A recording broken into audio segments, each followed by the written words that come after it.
O'zbekistonda aliment to'lovchilarga chet elga chiqishga ruxsat berilishi mumkin. Hozirgacha bunday fuqarolarning deyarli barcha hollarda chet elga chiqishlari cheklangan edi. Biroq endi bu qoida o'zgarishi mumkin.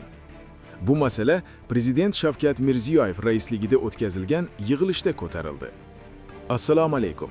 Siz Turfa xabar kanalidasiz. Eng muhim va dolzarb yangiliklarni biz bilan kuzatib boring.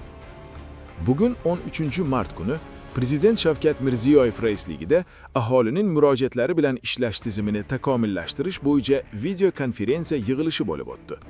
Yig'ilishda alimentlar bo'yicha murojaatlar masalasi muhokama qilindi. Xabar qilinishicha, o'tgan yil davomida alimentlar bo'yicha 70 ming murojaat kelib tushgan. Majburiy ijro byurosi alimentlarni undirish ustida ish olib borayotgani haqida xabar berildi. Biroq muammoning asosiy sabablaridan biri ko'plab aliment to'lovchilarning rasmiy daromadlarining yo'qligidir. Natijada murojaatlarning taxminan 30% hal qilinmagan. Yig'ilishda yana bir muhim masala tanqid qilindi. Hokimlar aliment to'lovchilari bilan bog'liq masalalarni yetarlicha tahlil qilmayotgani aytilmoqda.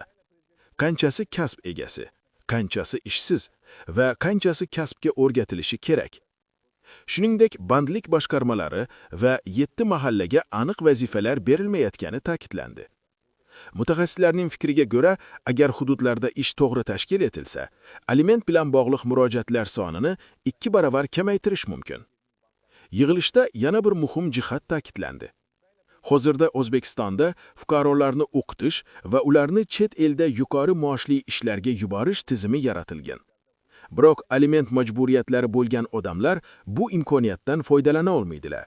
Sababi, ular chet elga chiqishlari uchun ular 5 yillik alimentni oldindan to'lashlari shart yoki aliment oluvchidan yozma rozilik olishlari kerak. Endi bu masala qayta ko'rib chiqilishi mumkin.